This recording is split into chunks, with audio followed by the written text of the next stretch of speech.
today I'm going to talk to you about what I'm learning in guarding my heart. First, I just wanted to say that I'm a controller fixer of the Direct and Play God Drama Club. That is not chief financial officer, as my, spending compulsions and credit debt would indicate. But it's rather more about controlling, fixing, and obsessing. I also struggle with sugar addiction, and I have noticed that in my personal life, I try and control and fix people, places, and things so that they can meet my expectations. Expectations that are likely not God's expectations and likely unfounded.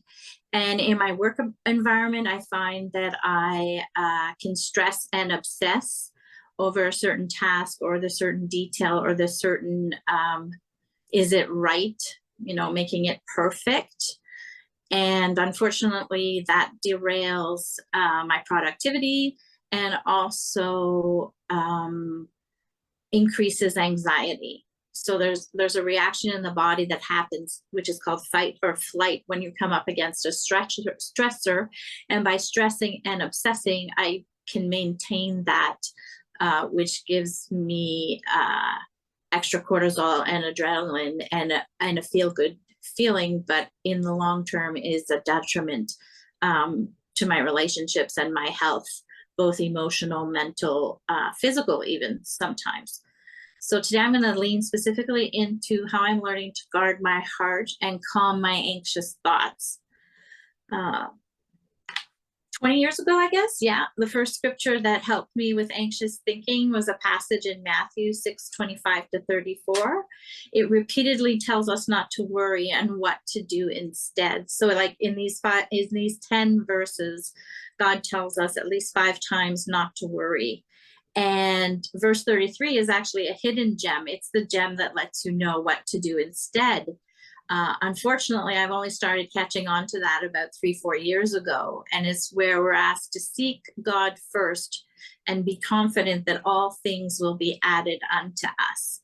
So instead, for many years, I focused primarily on verse 34, which tells us not to worry about tomorrow because today has enough troubles of its own. And no matter how I prayed it, memorized it, spoke it out loud, or tried to transform my thoughts, all I ended up with was an exhausted body, a little more knowledge, but I certainly didn't have peace of mind.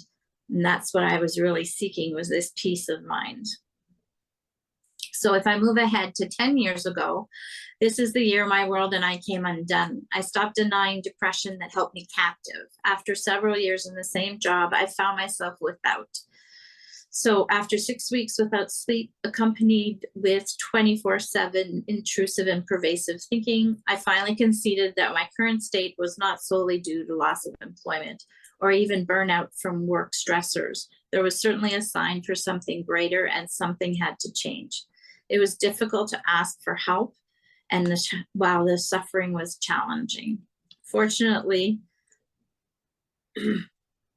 after seeing a doctor and being prescribed medication for depression, I also decided to begin a daily practice of mindful meditation. This really helped strengthen my faith as I was turning my eyes towards what God had for my life instead of relying on myself to get all my needs met. And some of those needs are not healthy needs. I had a need to be right. I had to need to get even. I had a need to keep score. I had a need for everything to look perfect. So all those needs were weighing me down, whether they came from a learned behavior or a family of origin behavior. Nonetheless, it was something that needed to be remedied.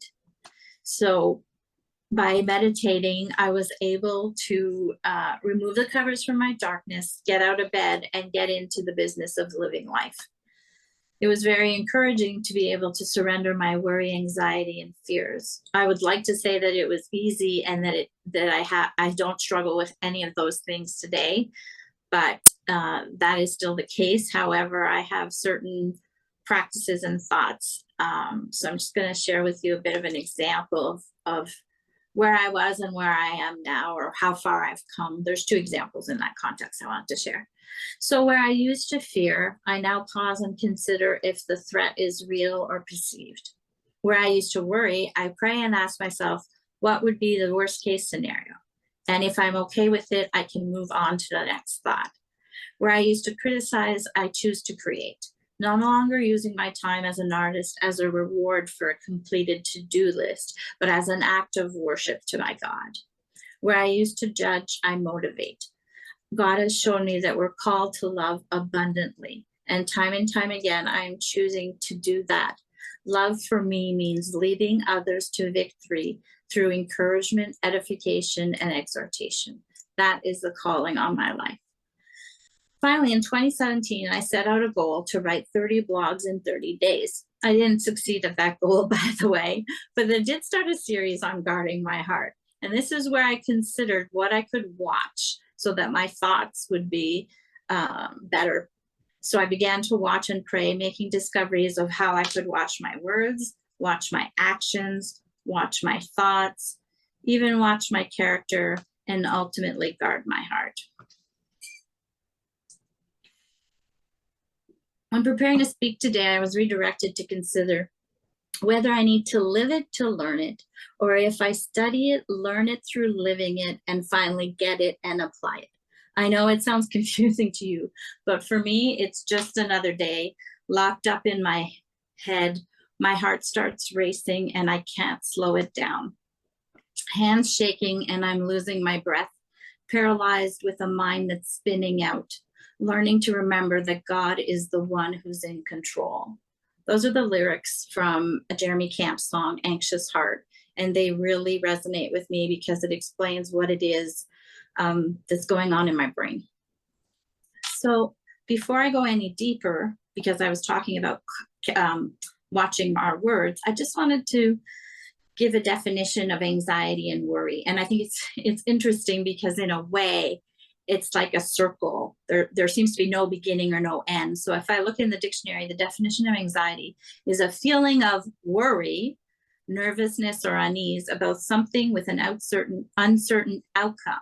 Whereas worry is defined as the state of being anxious and troubled over actual or potential problems. Thankfully, I can turn to the Bible. These words are there and they're used interchangeably, and they're used about 85 times, either as anxious or worry. But even better than that, I can counter those scriptures with scriptures that tell us not to fear, not to be afraid. I heard someone reference one that there's 365 scriptures, so one for each day, about not fearing. I also started to recognize that trust the Lord or trust in the Lord also implies to not worry and or fear. In essence, the whole Bible is full of historical scripture. There's evidence there, proof for me to see that God's love and faithfulness is true. It's what I need. If he did it for others and he did it before, surely he will do it again. Even he'll do it for me. During the past 10 years, I've been on a journey which is moving me from knowledge toward understanding and application of God's truth and promises. Because I chose to trust in God, trust in the journey, and trust in myself, I am no longer consumed by worry and fear. It still crops up. My therapist has indicated that some of the wiring in my thinking and in my brain, because it's been over 40 years, might take time to undo. I'm just so grateful that I can undo it with the strength of this group and LifeLab, and also just with the truth and promises in God's word. So there was this long season where I was in denial, and then I had false starts because I wasn't very good at follow through, or I'd get caught up in knowledge because I felt I needed to figure things out for my own. But anyway, I just wanted to pause for a second and give you a glimpse of the mess that needed to be untangled to retrain my brain. So in May, it was Mental Health Awareness Month, and our employer provided an opportunity through our wellness network to share our stories. So to share a blog about our stories and also to be part of a panel. So I accepted that opportunity because when I started LifeLab, I had indicated that if ever God asked me to speak or to share of my story, that I would do so without hesitation. In this case, what was interesting is the theme was my story. I'm like, okay, that's easy enough. I can talk about my experience, no problem. And then once I submitted the blog and I'd referred to meditation and prayer in that blog, I got very anxious. What if it's discriminated? What if I need to remove my experience so that it's more appropriate for the workplace? And as it turns out, that's not what happened. Actually, the only follow-up I had was sort of, we need a title for your blog. I'm like, okay. So I said, my story, to God be the glory. And that's probably, I like playing with words, but still, that was very freeing for me, because being vulnerable in the workplace is not something that we as a culture are accustomed to, and that we sometimes have hard times with our family members or with church members. But I know that I'm safe when I'm within the recovery rooms. And I love to be able to be part of this community, because too often I would let fear, doubt, and anxiety isolate me and keep me separate, which is never good for a person, particularly who has obsessive thinking, because there's so many rabbit holes and negative challenges that took me to that were not healthy. So I'm what psychologists would define as a high functioning depressive. My anxiety disorder is not diagnosed, but based on the experience of depression and some of my experiences around anxiety, I can identify as that in the context of giving you a glimpse into sort of my brain. So generally, a high functioning person with depression or anxiety may appear calm, may even appear in control, is always there to help others, never asks for help for themselves, is very organized and always ready, always prepared. But what people saw of me was not what I was thinking. I would worry a lot about what was wrong with me and how I could help others. I was often oppressed by overwhelming sense of helplessness and even hopelessness at the height of my depression. When it came to being calm and confident, I thought that I was stupid, and that I'd better not say anything to prove that I was stupid. And then if I wasn't stupid, that at the very least I was being silly. I was always there to help others, because I thought, if I say no, they will think I am selfish. They will not love me. I never asked for help because I didn't want to be a burden, and I certainly didn't want to appear weak. I had to be organized, because if things were not organized, I would lose it, forget it, and waste so much time finding it, and it would all be my fault. I was always ready and prepared. This meant that I worked extra hours, actually anticipated possible scenarios to be prepared for every possible risk.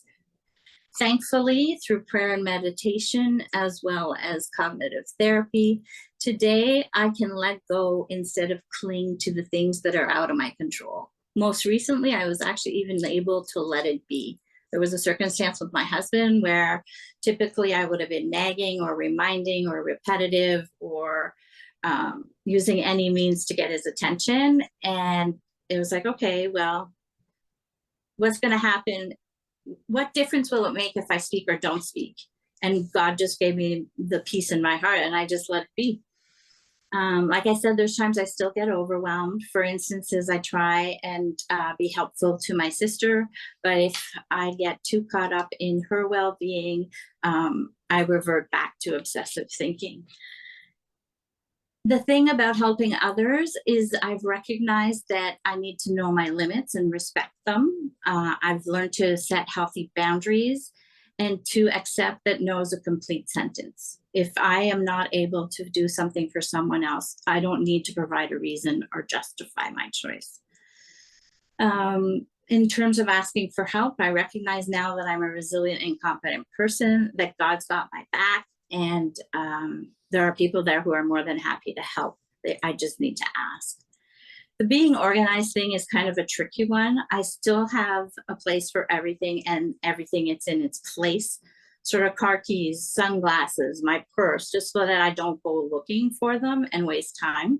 The pandemic, though, has forced me to go to a digital environment for my work.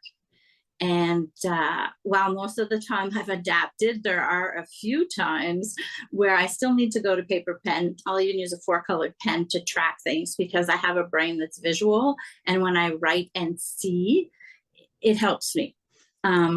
So in terms of being organized, I'd have to say that the verdict's still out on whether this is considered organization or if it might be obsessive compulsive. That said, I don't want to wear any labels that don't belong to me. And the same thing for always being ready and prepared. Now I recognize my abilities. I know I have God as my source. I'm more confident in asking for help. And I'm sure that if there's risks, we can mitigate them when they arise. So that's just a more recent glimpse into my journey and how that's looked like for me. More about thinking. So they say that the average person can think over 67 thoughts a day, and thinking is to create. So if I don't manage my thoughts, one thought can easily trigger another thought, and my mind cascades into a spiral of intrusive thinking. And before I know it, I speak and act out of a place of doubt, anxiousness, insecurity, and fear. So enough teaching. Well, actually, maybe it's more teaching. There's that worrying again. There are certain things that I concretely did to help me move forward. It's a progressive learning curve that I'm still in every day. And what I choose to do instead of seeing obstacles is seeing opportunities for growth. It could be relational growth, emotional growth, mental growth, and more specifically, spiritual growth. If there's anything I've learned since LifeLab is just that it's that my life hinges on that spiritual connection with God.